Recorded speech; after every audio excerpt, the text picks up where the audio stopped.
سيد عبير موسي 25 دقيقة، تفضل.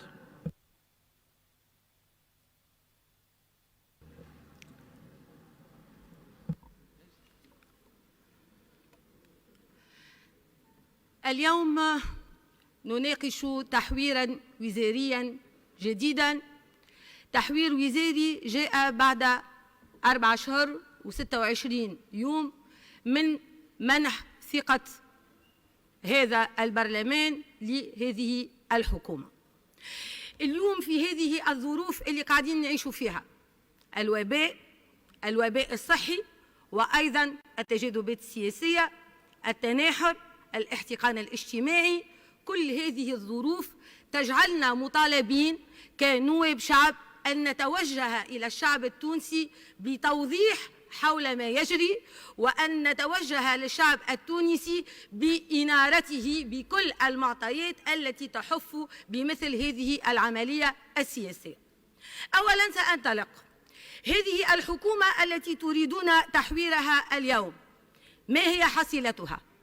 حصيلتها المبدئية 3 وزراء اللي هما فيهم شغور، وزير تمرد منذ اللحظة الأولى وما لقيتوش الوقت باش تبدلوه قبل انتهاء الأجال الدستورية وقدمتوه ومن بعد ربي يعمل دليل، وزير في السجن بتهمة فساد في قضية كبيرة هزت الرأي العام وما عندنا حتى تفاصيل وما عندنا حتى شيء حول دوره في هذه العملية، والرأي العام لليوم ما يعرفش علاش وزير البيئة في السجن وهي قضية فساد مهمة جدا. ووزير داخلية اللي هو تمت إقالته في ظروف غامضة ونسمع من هنا وهناك اتهامه بتهم ثقيلة ومحاولات انقلابية وتعيينات مشبوهة، وحتى حد ما خرج وما قال لنا علاش صارت الإقالة المفاجئة، واعطيونا واكشفوا للشعب التونسي شنية التهم المنسوبة لهذا الوزير، وما هي محاولة الانقلاب اللي تحكيوا عليها، وما هي التعيينات اللي كانت تضر بالبلاد، واعطيونا إحالات إلى القضاء خلينا نصدقوكم علاش قاعدين تتصرفوا هكا. الحصيلة متاع هذه الحكومة أيضا اتفاقية كارثية، اتفاقية الكامور اللي تجندتوا فيها بتصريحاتكم وبتحركاتكم وبالوفد المفاوض لبيان ضعف الدولة. لم تدخروا جهدا للإساءة إلى صورة تونس أمام الشركات الأجنبية الناشطة في القطاع الطاقي وأمام الرأي العام الوطني والدولي. ضعف، اعتباطية، ارتجال، عشوائية، وخرجتم باتفاقية لم تنفذوها، وانت جاي اليوم طالب المصادقة على تحوير وزاري، والناس هذوكم اللي عملت معاهم الاتفاقية يهددون بالعودة إلى غلق الفانات اللي انت خرجت كرئيس حكومة وشرعت لها، وقاعدين يهدوا فيكم انه باش تعاود ترجع الاحتقانات الاجتماعية. حصيلة هذه الحكومة أيضا أتعس قانون مالية في تاريخ تونس. لماذا أقول أتعس قانون؟ لأنه صارت فيه بدعة قانونية ستحاسبون عليها إن عاجلا أم آجلا، وهي الترخيص الاستثنائي اللي أعطاه مجلس نواب الشعب لمحافظ البنك المركزي لتمويل الميزانية، ويظل يجيكم تقرير صندوق النقد الدولي وقال لكم إياكم أنكم تخليوا البنك المركزي يدخل في تمويل المباشر للميزانية. وطبعا إذا كان باش تاخذوا توا الثقة من حزامكم السياسي باش تجيبوا لنا قانون مالية تكميلي وتنشوفوا شنية الكوارث اللي فيه.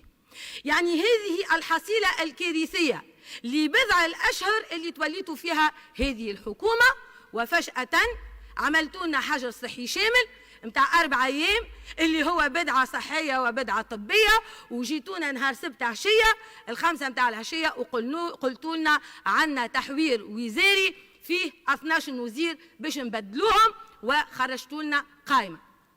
التحوير الوزاري مانيش باش نعاود نرجع أنكم لم تخضعوا لرقابة البرلمان، ومانيش باش نعاود نرجع إلى السيناريو اللي تعمل ما بيناتكم وبين مجلس نواب الشعب في 18 ديسمبر اللي ما جيتوش، واللي انتوما قلتوا رانا سافرنا لفرنسا. جبتونا من فرنسا، جبتونا وزير المالية أصيب بالكورونا ورجعتوا صفر اليدين وما جبتوا لنا لا مشاريع لا فرص لا حتى شيء مفيد للشعب التونسي.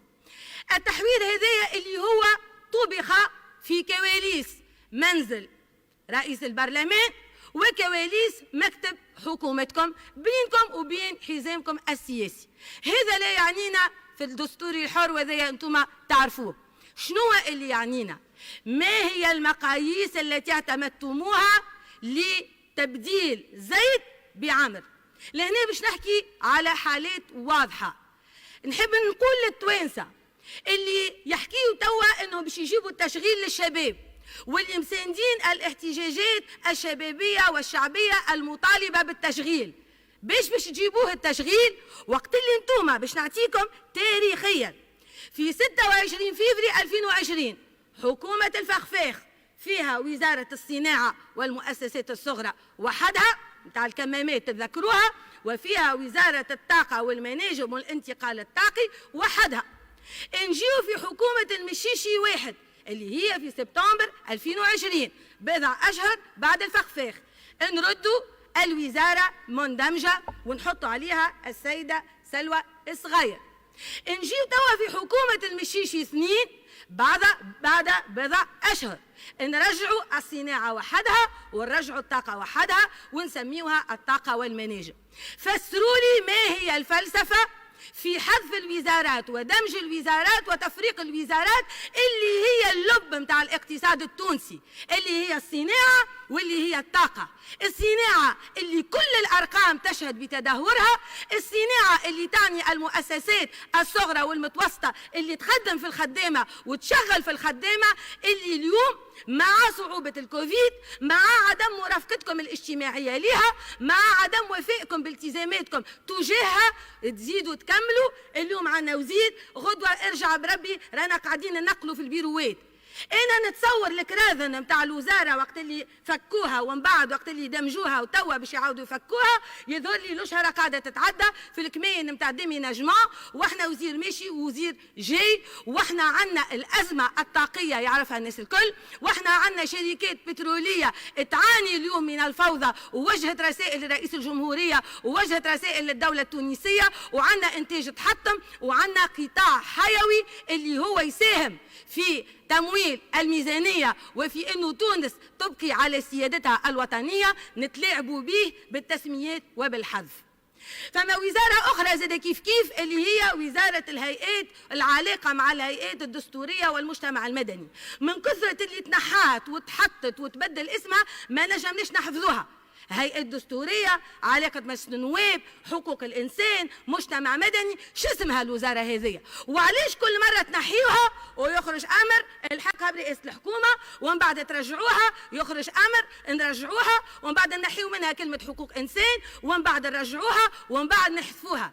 فسروا لنا ماذا يطبخ في هذا الملف، رغم احنا كتلة الحزب الدستوري الحر نعرفوا شنو اللي يطبخ في هذا الملف، والحاقها اليوم برئاسة الحكومة في هذا الظرف، وفما تكفيريين ودعاة عنف وفما تونجي، وهذاك الدوسي في بقية الكلام، قاعدة اليوم تطبخوا على نار هادئة، وحبيتوا ترجعوا القرار عندكم وتحت عينيكم وباش تعديوا اللي تحبوا وتغطيوا على اللي تحبوا. حاجة أخرى نحب نسألها، لماذا وزير الشباب بالذات ادخل في هذا التحوير الوزاري وتنحى؟ إن شاء الله ما يكونش على خاطره رفض إمضاء الاتفاقية مع مركز الإسلام والديمقراطية المشبوه اللي قاعد يقود في عملية الشباب القائد، اللي هي عملية تحايل على الشباب وعلى السلطات الجهوية والمحلية، ويقدم في روحه أنه ماخو تأشيرة من الدولة ومصادق عليه الدولة، ومشينا وفضحناهم وكشفنا أن وزير الشباب رفض الإمضاء على هذه الاتفاقية، واليوم باش نتبعوا شنو اللي باش يصير فيها. إن شاء الله ما يكونش هذا السبب. فضيحة أخرى يظل ما تستحقش باش نزيد أنا نقولها لكم، وهي ذكوري رجالي أزحتم المرأة وخليتوا لنا المرأة التي أهانت نساء تونس، والتي لم تدافع على نساء تونس، والتي أهينت أمامها المرأة التونسية ونعتت بالعاهرة، وهي قاعدة وما تكلمتش وما تحركتش. هذا نموذج المرأة اللي انتم تحبوا تخليوه لنا في الحكومات، وهذه وصمة عار جديدة تضاف للي انتم عملتوه. نقطة أخرى للناس اللي اليوم فرحانة بدستور 2014 وتحيي ذكرى 27 جانفي 2014 وقال لك أول مرة نعملوا دستور الدستور. يظل هذا مش فاهم أصلا اللي تونس عندها تاريخ في الدساتير، ويمشي يقرأ الدستور متاعنا بتاع عهد الأمان، ويمشي يقرأ دستور 59، ويمشي يقرأ أنه تونس ومؤسساتها الدستورية ومؤسساتها القانونية ما جابتهاش 2011 وما جابهاش دستور 2014. نحب نقول اللي من باب العار أن رئيس حكومة ماهوش قارئ الدستور ولا يتظاهر أنه ما قراش الدستور، ويصر ويحط لنا في مذكرة شرح الأسباب متاع التحوير الوزاري قال لك وكما نص على ذلك الدستور نعرضها على مجلس نواب الشعب. توا أعطيني فصل في الدستور يعطيك الصلاحية باش تعرض تحويرك الوزاري أمام مجلس نواب الشعب. ما عندك حتى فصل في الدستور اللي هو صريح وواضح ويخليك أنت عندك الإمكانية لعرض هذا التحوير. احنا باش قاعدين نخدموا الجماعه قال لك الموضوع هذا قتل بحثا، ومشينا استشرنا المحكمه الاداريه وصار ايامات الشاهد والرئيس عمل فيه فتوى قبل والدنيا هذه. يعني احنا ندير مؤسسات الدوله باعتباطية وفي مخالفة صارخة لمنطوق الدستور، لأنه أحسن دستور في العالم جات فيه نقائص كبرى وجات فيه فصول مبهمة وجات فيه صياغة رديئة وجات فيه ألغام اللي اليوم قاعدين نعيشوا في تبعاتها، والأزمة الدستورية اللي نعيشوا فيها اليوم واللي ريتوها اليوم أكبر دليل على ذلك. وبالتالي نقول لكم أنه من العيب أنه خريج المدرسة الوطنية للإدارة يعمل الغلطة هذه وما يعرفش أن الفصل 92 يعطيه صلاحية حذف وإحداث الوزارات، ويستنى إلا البارح بعد ما يعملوا له التوبيخ يرجع يعمل مجلس وزاري ويعمل إحداث الوزارات ويعمل حذف ويعمل القرارات اللي لازم ياخذها. وعيب أنه خريج المدرسة الوطنية للإدارة ما يعرفش أن الدستور اللي هو قاعد ينشط تحت الخيمة متاعه ما عندوش فيه فصل يخليه اليوم يمثل أمام مجلس نواب الشعب لتمرير هذا التحوير الوزاري. به توا نجيو للي صار البارح، لأنه اللي صار البارح خطأ لا يغتفر من كل الأطراف، ونقول من كل الأطراف، لأنه البارح مجلس الأمن القومي اللي هو من المفروض وقت اللي نلقاو اجتماع مجلس امن قومي نبداو نستناو كمواطنين توانسه شنية الاستراتيجيات اللي عملتها الدوله في مكافحه الارهاب، شنية الاستراتيجيات اللي عملتها الدوله لحفظ الامن القومي، شنية الاستراتيجيه الوطنيه للتلقيح اللي تشطقوا بها وما رينا فيها حتى شيء. نستناو شنية القرارات اللي باش تصدر على مجلس امن قومي. فإذا بنا نلقاه مجلس أمن قومي يستعمل لأغراض سياسية ويزج برئاسة الجمهورية اللي هي طرف محايد تبقى الدستور، ومن يترشح لرئاسة الجمهورية حتى كي يكون متحزب يستقيل من حزبه لأن رئيس الجمهورية رئيس كل التونسيين. فإذا بنا رئيس جمهورية ترشح مستقلا واليوم قاعد يلعب في دور متاع رئيس كتلة برلمانية وقاعد يزج برئاسة الجمهورية في المتاهات السياسية، وذا سكتنا عليه قلنا هو حر أبناء المدللين، خاطر احنا في كل مؤسسة عندها أبنائها المدللين. لهنا تعرفوا الأبناء المدللين، الحكومة عندها الأبناء المدللين، ورئاسة الجمهورية عندها الأبناء المدللين، وبقية الأطراف فلتذهب إلى الجحيم. إذا هذا كي يعملوا هو حر والشعب يتفرج. أما إنك تمس مجلس الأمن القومي ويدخل في التجاذبات السياسية، لهنا نقول لكم نيابة عن كتلة الحزب الدستوري الحر هذا خط أحمر لكم ولكل الأطراف. ونحب نذكر التوانسة بصلاحيات مجلس الأمن القومي طبق الأمر الحكومي عدد 70 لسنة 2017. يسهر مجلس الأمن القومي على حماية المصالح الحيوية للدولة في إطار تصور استراتيجي يهدف إلى صون سيادة الدولة واستقلالها وضمان وحدة ترابها وسلامة شعبها وحماية ثرواتها الطبيعية. ويقول بالطبيعة أنه ينجم ينظر في المسائل اللي يعرضها عليه رئيس الجمهورية، لكن يلزمها ما تبعدش على هذا. أنا نقول للشعب التونسي أن اجتماع مجلس الأمن القومي متاع البارح هو في حد ذاته أكبر ضربة للأمن القومي التونسي، باعتباره أعطى الإشارة الضوئية الخضراء بأن الدولة تفككت ومؤسساتها تفككت، وهناك نزاع صلاحيات ونزاع مؤسسات، وهناك توظيف سياسي لمسألة أمنية جوهرية مرفوض. وذي نقولوه لكم ولرئيس الجمهورية كيف يحب يوبخ رئيس الحكومة، ورئيس الحكومة يقبل التوبيخات، يمشي يتقابل هو وياه وحدهم وما يعديناش فيديو مباشر يهزلنا من استقرارنا ويهزلنا من طمأنينتنا كشعب تونسي، ويتفضلوا تصفيوا حساباتكم من بعد وحدكم. وتو نرجع من بعد لمحتوى الكلمة متاع الأمن القومي وملخص الحكاية الكل. توا باش نجي لموضوع مهم ومهم جدا. انتم علاش تتعاركوا توا؟ زعما الشعب توا يسمع فينا، الجماعه على شنو يتعاركوا؟ يتعاركوا انه هذاك قال لك راك انت فاسد وعندك وزراء فاسدين، والاخر قال لك لا مانيش فاسد وانا مظلوم وانت فاسد، ونقعدوا نتعاركوا من منا الفاسد ومن منا الافسد. انا نحب نقول لكم اليوم اللي يحب يفرز روحه ويبين للشعب التونسي أنه مش فاسد، ويبين للشعب التونسي أنه ضد الفساد، يتفضل يقوم توا. ونتوجه لكل نواب الشعب من القوى المدنية، ما نديش نحكي على جماعة الآخرين اللي وصلونا للوضع الكارثي. توا كنتكم ضد الفساد تقوموا تمشيوا تصحوا على عريضة سحب الثقة من الحكومة وعلى عريضة سحب الثقة من الغنوشي، لأنه الشباب اللي توا قاعد يتجمهر والشعب التونسي المحتقن والاحتجاجات والشباب اللي موقف الحبس واللي على خاطر تدوينه وقفتوه والطلبة اللي حطمتوهم والناس اللي تاجروا بهم طالبين تغيير المنظومة، ولن تتغير هذه المنظومة وحالتها اليوم إلا بإبعاد الغنوشي عن رئاسة البرلمان وسحب الثقة من هذه الحكومة لسبب وحيد، انه راهو الفساد ما نبيعوش ونشريو فيه، وراهو الفساد ماهوش بالكيلو بالطل. 4 وزراء فاسدين هاكا ما يأديوش اليمين، اي واللي عين الفاسدين هو الفاسد الاكبر، لانه هو عينهم وهو متستر عليهم وهو جابهم، والفريق اللي باش يخدم مع الفاسدين هو ايضا فاسد، لان التضامن الحكومي يقتضي التضامن في الفساد.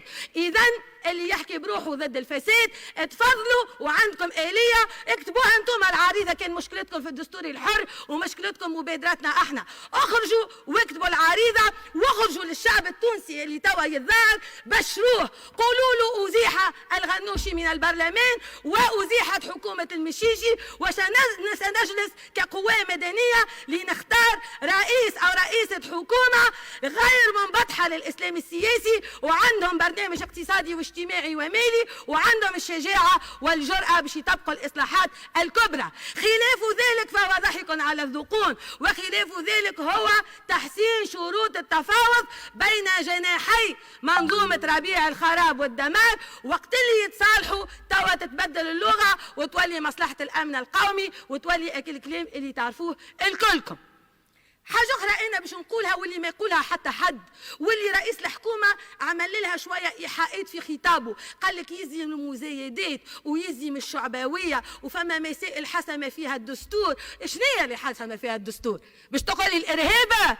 شنو اللي حسم فيه الدستور؟ واتحاد القرضاوي يرتع في تونس. ولهنا نحب نبين ونقول للشعب التونسي أننا في خطر، لأن كاتب عام الحكومة اللي يضحك توا من تحت البافات كي مشينا له وبين له واعطيناه دوسي الكل مؤيدات يؤكد ان هذا الاتحاد الارهابي الظالمي التكفيري اللي افتى بالقتل وافتى بالتفجيرات واللي هو يهدد الامن القومي التونسي ويعتبر وكر للارهاب، التوا جاوبنا كاتب عام الحكومه، لانه كاتب عام الحكومه رقاوه ردوه لكم وزير داخليه. اليوم يا شعب التونسي وزير الداخليه المقترح في هذا التحويل كافئوه على تستره على اتحاد القرضاوي الذي أدخله شيخ جماعة الإخوان المسلمين إلى تونس، واليوم خاطر هما ما ينجموش يلويوا العصا في يد الحزام السياسي، ما ينجموش ياخذوا قرار بإبعاده، وهذه جريمة. أكثر من هذا يا شعب التونسي يلي توا نقراه في البنك المركزي قال لك راهي نسبة المديونية الخارجية 108,000 مليار من مليماتنا التونسية، ووصلت 102% من البي بي من عرق التوانسة من ثروة التوانسة ديون خارجية خام، اللي اليوم جايين باش يحكي لنا هيئة درشكون ووكالة درشكون. وين تونس للخزينة؟ وين وكالة التصرف في مساهمات الدولة في المؤسسات العمومية؟ وين إصلاح المؤسسات العمومية؟ اليوم علاش ما يحبوش يصلحوا المؤسسات؟ علاش ما يحبوش يخرجوا الشعب التونسي من الفقر؟ علاش ما يحبوش يحطوا الأموال اللازمة للاستثمار في الميزانية وتلقاو أقل من 3% نسبة الاستثمار في ميزانية اللي هي اشتر الدخل متاع التوانسة؟ على خاطر عندهم مشروع الغزوة متاع الجمعيات. وباش نقول لكم يا شعب تونس اللي كاتب عامل حكومة اللي متستر على هذا الكل ولينا وزير داخلية، جمعية مرحمة للمشاريع الخيرية محل تتبع قضائي وتم حلها في 2017 ثم أسقط المسار متاع حلها، واليوم هي محل تتبع. وهذه معلومة اعطاها لنا مدير عام الجمعيات. الجمعية هذه يستقبلوا فيها الولات، يستقبلوا فيها الوزراء، يستقبلوا فيها البارح في EFF معدينا. أشوفش عملت لكم الجمعية المشبوهة هذه؟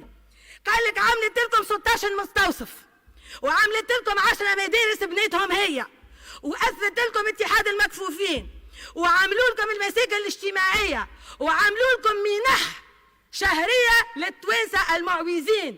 هذه الجمعية المشبوهة بأموال خارجية مشبوهة أسسها قيادي في تنظيم الإخوان محسن الجندوبي، وكي تكلمنا عليها بدلوه وحطوا فيترينا أخرى حطوها رئيسة. هناك دولة داخل الدولة، ومن بعد يجيوا يقولوا لي في الانتخابات الإخوان راهم حقيقة وواقع. قاعدين يطلعوا بالفلوس هذه لأنه الباز دو دوني متاع العباد عندهم. وصرح مدير الجمعية أن وزارة التربية أعطته المعطيات الشخصية للتلامذة وقداش يلبسوا في ساقيهم وقداش يلبسوا حوايج باش يعطيهم. جمعية قطر الخيرية المشبوهة الإرهابية اللي الناس الكل تعرفها عملت لكم 350 مليون مواد إفطار، عملت لكم 200 مليون الكمامات عطاتهم، 300 مليون معدات طبية، 600 مليون عائلات معوزة، 150 مليون وصولات شراء، 48 دار في سيدي بوزيد ويبنيوا في الديار في جابس وتطاوين، وباش يعملوا لك مشروع ب4 مليارات في قبلي. من أين هذه الأموال؟ هذه ميزانية تفوق ميزانية الدولة. ولات الأطراف الخارجية تتجاوز الدولة وتتحادث وتتحاور مع أشخاص في جمعيات مشبوهة، والكلهم القيادات متاعهم تنظيم متاع رئيس المجلس ورئيس البرلمان. ما يساعدهمش وزارة الشؤون الاجتماعية تنهض بالفقراء، ما يساعدهمش يعملوا ميزانية للتمويل متاع الاستثمار، ما يساعدهمش لأنه باش يفقدوا المونوبول على الشعب. وقال لك 5000 يتيم يعطيوا فيهم في منح شهرية.